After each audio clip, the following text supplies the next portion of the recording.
Eu quero saber disso. É. Você, já a gente fala da época de pistas, mas passando as pistas você veio para a comunicação, vamos dizer assim.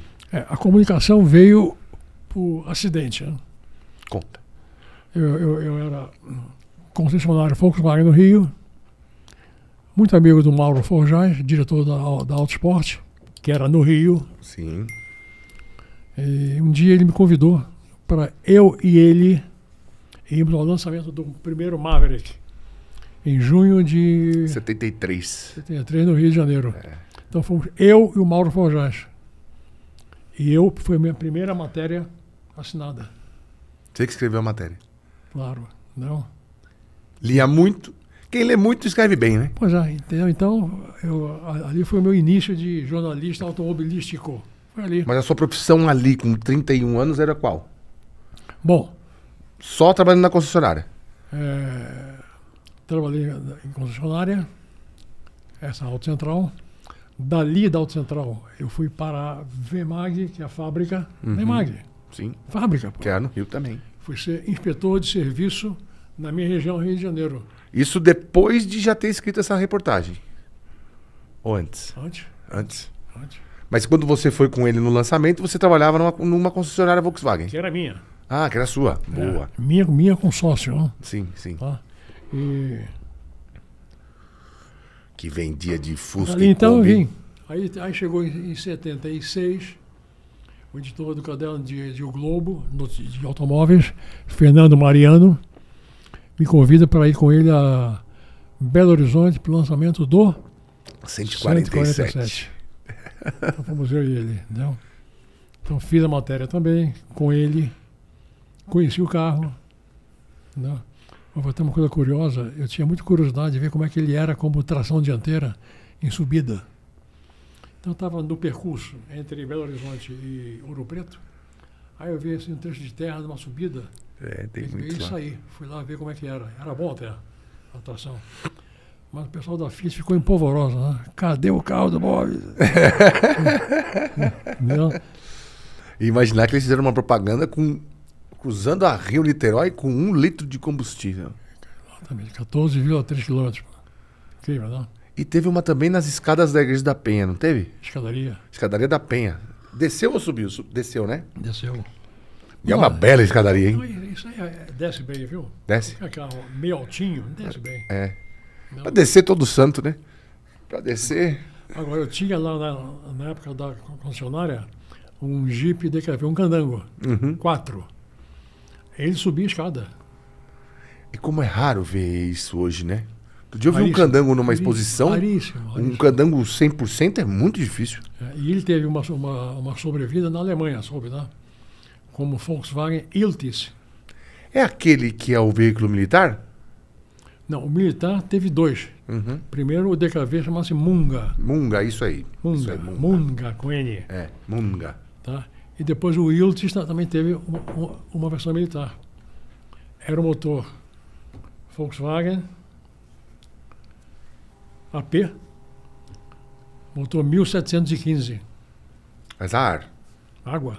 Água? 4 cilindros. Ah. Motor AP, pô. Sim. AP. Aí você falou AP, eu falei, mas não era ar. Porque tem aqueles Não, Schwimmwagen que usavam motor a ar, né? motor A. É. O Mas esses Schwimmwagen, militares dos anos 70 já eram água. o Schwimmwagen, o Kübelwagen. Kubenwagen, isso. Era ar, né? Claro. É. Que é que tem um pneuzão na frente do capô, assim. Mas inclusive a Volkswagen fez esse carro após a guerra, chamado Volkswagen 181, lembra disso? É, lembro. Era Essa é uma literatura era um que pouquinho diferente, mas era o Sim, civilizado, né? civilizado, não? Com uma formação de porta. Então esse DKV Iltis tinha motor 1715, tiraram o câmbio com reduzida de 4 marchas, puseram de 5 marchas, com uma primeira marcha crawler, bem curta, para subida, né? Então ele era um carro de 5 marchas, sem reduzida, mas tinha a primeira. Sim. Entendeu? Como acontece com os E ele jipes durou hoje. até 96. Até 96? Incrível, não? Nossa. De 79, 78 a 96. E uma coisa que pouca gente sabe também, na época o presidente da Audi era o filho do Porsche, como chama ele? Que foi da Volkswagen. Fernand Piech. Fernand Piech, ele mesmo. Ele era presidente da Audi. Então um dia levaram para ele um Iltis para ele passar o fim de semana. Coisa isso é comum, né? Ele chegou na segunda-feira e falou: façam um Audi 80 com tração nas 4 rodas. A ideia, a inspiração foi o Iltis. Sério? A inspiração para o Audi 80 foi o Iltis. No dia que... Qual o lançamento? Na neve, né? Andando na neve. É isso aí. Eles fizeram uma... É isso aí mesmo. Era um veículo militar que virou... Era isso aí. Quando fez 50 anos fez 40 anos do Audi 4 em 2022, foi isso? Foi. 2022 fez 40 anos do Audi 4. Eles fizeram vamos dizer, a reconstituição de por que o Audi 4 existiu. Incrível, não? Incrível demais. Não, são vários acasos que acontecem na história. É a inspiração, né? É.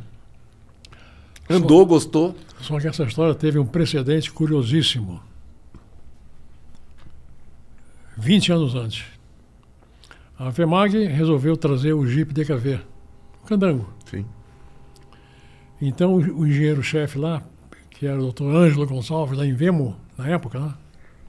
Quer dizer, ele depois fez a Invemo. Ele chamou um amigo dele para dar uma opinião, o que ele achava do Jeep. Esse amigo foi lá, pegou o Jeep para experimentar. O Jeep do CJ mesmo? Hein? Não, Willys. O Jeep DKV. Ah, o Jeep DKV, tá. DKV. Tá. Sumiu com o Jeep. E o pessoal na fábrica esperando. O que será que houve, né? 4 horas depois chega lá o cara, chamava-se Jorge Letri, tá? Que tinha uma oficina de Volkswagen Porsche em São Paulo, tá? Muito conhecido no meio, bom técnico e tal. Ele chega e fala: doutor Ângelo, com opinião minha, essa aqui é a opinião, é o melhor carro esporte que eu já dirigi. O Candango. Ou seja, repetir a inspiração, o fato com o Piech na Alemanha. Incrível, né?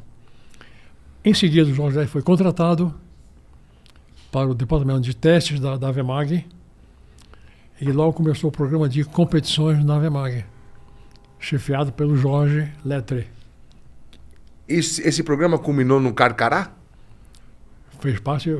O Carcará foi a despedida da Vemag nas competições. Foi o último evento que a Vemag fez. Que a Vemag fechou, foi vendida para a Volkswagen. Sim.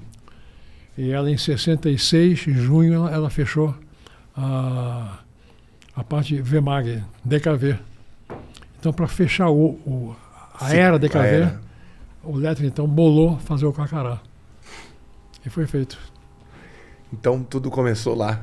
Todo o pessoal atrás. Com aquela voltinha que ele deu no Candango e ficou maravilhado. Ficou maravilhado. Ele disse, é o melhor carro esporte. E realmente era. Então, o carro não parecia um utilitário, um Jeep. Era um carrinho esporte, pô. Incrível, e o que tinha de referência era o Willys.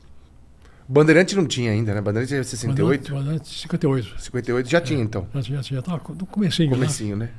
Mas nada a ver com o Jeep Willys, pô.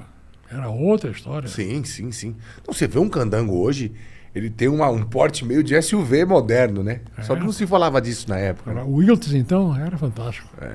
Inclusive, ele não tinha mais aquele farol externo, orelha. Uhum. Era no paralama embutido. Então, uma graça o carrinho. Isso aí. Mesmo chassi, suspensão igual, do DKV, igualzinho, tudo. Apenas o trem de força era o motor AP e um câmbio de 5 marchas. Em vez de ser os 2 tempos. Dos 2 tempos. É.